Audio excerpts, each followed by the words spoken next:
Okay guys, I hope you had some fun doing those questions.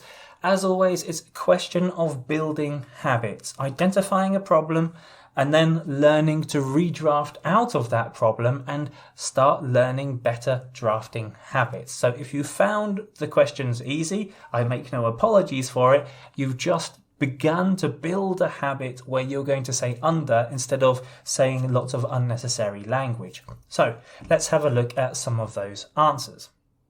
Now I've just made myself smaller so you can see all of the words for question number 5. Let's have a look at some of these answers and see if your answers agreed with mine. So pursuant to the agreement, the consultant will issue weekly invoices. So we'll start off with an easy example. All we had to do here was change pursuant to under. Let me click back on the screen. So we get under the agreement. Simple change makes a big difference, particularly if you do this throughout the documents that you draft.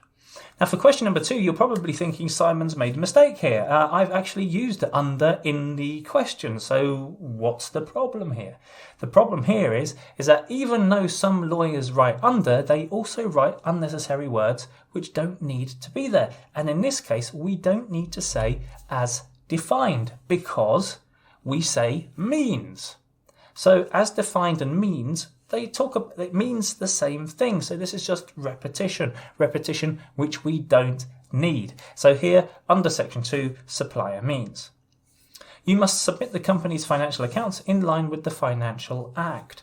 So very often we talk about under, or we use under with acts. So this is just a question of developing that habit. If I'm going to talk about an act, then it's going to be under that act, and that's what we have here.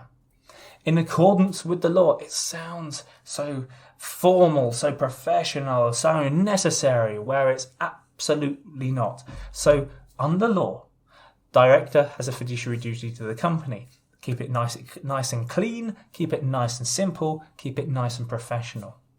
A contract may be void by operation of law if the signatory didn't have capacity to sign. So there's this legal prepositional phrase, by operation of law. And once again, it sounds so significant. It sounds so formal and so appropriate if you're writing to legal counsel. Completely unnecessary. It's all in your head. Keep it simple. A contract may be void under law if the signatory didn't have capacity to sign.